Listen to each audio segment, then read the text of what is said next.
welcome to Virginia. Yeah, good to be here. Thanks for having me. Got to talk about the top story that everyone's talking about. Representative Akin this morning said on TV that you asked him to step aside. He said he won't. Can you confirm that you did do that? Well, I'd rather keep the conversation private between the two of us. I gave him my opinion, and I share the same opinion that Senator Blunt and all the other former Republican senators of Missouri have, which is, for the sake of the country and for the sake of the conservative movement, I think it's the best thing to do in his interest and in the interest of the country. So I agree with the Missourians who, basically asked him to do that. He says he's not going to. What's your reaction to that? He's going to have to run his campaign, and we're going to have to run our campaign, and that's Congressman Akin's decision. Abortion now, something we're talking about, and I think our viewers would love to know exactly where you stand. Specifically, you're pro-life, you're Catholic, but specifically where you stand when it comes to rape and when it comes to the issue of should it be legal for a woman to be able to get an abortion if she's well, so I'm very proud of my pro-life record, and I've always adopted the position that the method of conception doesn't change the definition of life. But let's remember, I'm joining the Romney-Ryan ticket, and the president makes policy. And the president, in this case, the future president, Mitt Romney, has exceptions for rape, incest, and life of the mother, which is a vast improvement of where we are right now. Let's talk about coal. Something I saw some count on coal signs in the audience there today. Your supporters have said, it was even said from the podium today, that President Obama has declared a war on coal. Do you really believe that? Yeah, I think he is. Absolutely. Look at what the president is doing through regulations to make it much more harder for us to rely on coal for our energy. We have so much coal in this country.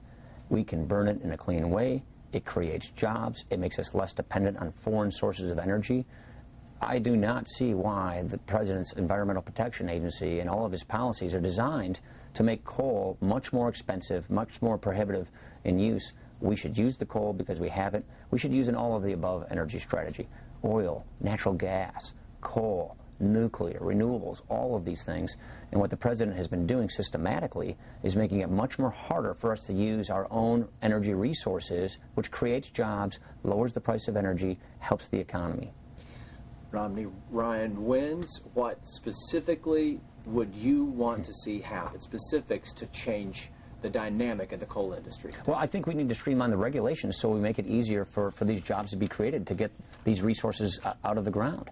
So what I would do, and what I think you're going to see Mitt Romney talking more about, is streamline the ridiculous regulations that are making it impossible to create good jobs in coal country to utilize this energy resource that we have here in America.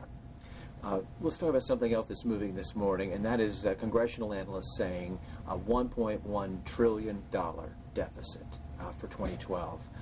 Your reaction to that and what you think how this needs to be addressed? Well, the president has given us 4 budgets. Each budget has a $1 trillion plus deficit. The United States Senate, they haven't passed a budget for 3 years. Even though we have a budget law that requires Congress pass a budget every year, the Senate has chosen to duck that responsibility and not pass a budget. So we have government on autopilot. We're still living under the Obama 2009 budget, which is a massive spending binge, high taxes, and even more spending and borrowing. This is one of the biggest threats to our economy today. These endless deficits, these unprecedented deficits. We haven't had deficits this big since World War II as a share of our economy. The government is the largest it's been since World War II. And that's one of the reasons why 23 million people in America are struggling to find work.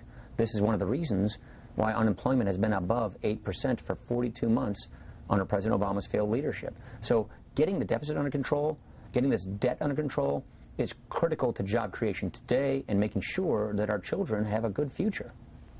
Congressman Griffith told the crowd there today that this part of Virginia will be critical, he believes, in the presidential campaign. I want to know what you think, how important Southwest Virginia, every area is important, but specifically politically, how critical is Virginia for you? How critically is Southwest and Southside? I think the contrast could not be more clear in areas like Southwest Virginia between President Obama's failed leadership and what Mitt Romney's offering. Part of the Romney plan for a stronger middle class begins with using our own energy resources to create jobs in America and to lower the price of energy to help our economy. President Obama stands in the way of that. President Obama is making it next to impossible to use our own energy resources. His own policies are designed to make it more expensive. His cap and tax bill that he's in favor of is designed to make carbon energy, coal, gas, oil more expensive, that's going to hurt jobs, hurt our economy, hurt take-home pay. That's just one area where in this part of Virginia the differences could not be more clear. Part of our viewing area is also in Northeast Tennessee. Governor Romney did not win Tennessee. Rick Santorum won Tennessee. A lot of conservative voters said, he's not conservative enough for me. What's your response to that? And what is your presence on the ticket? Well, obviously, I'm a well-known conservative. I have a long record of being a conservative leader in Congress. Mitt Romney is definitely conservative for me. I think as people get to know Mitt Romney, the man, the leader, the conservative reformer that he is, what he did to balance the budget without raising taxes in Massachusetts, how he improved the credit rating, created jobs, increased take-home pay for Massachusetts and people when he was governor, the record of accomplishment when he was in business, creating tens of thousands of jobs, saving the Olympics. I think people will see that this is a conservative leader, a reformer, that what is the man and the moment are meeting perfectly well to get us, off the bad track we're on and on the right track.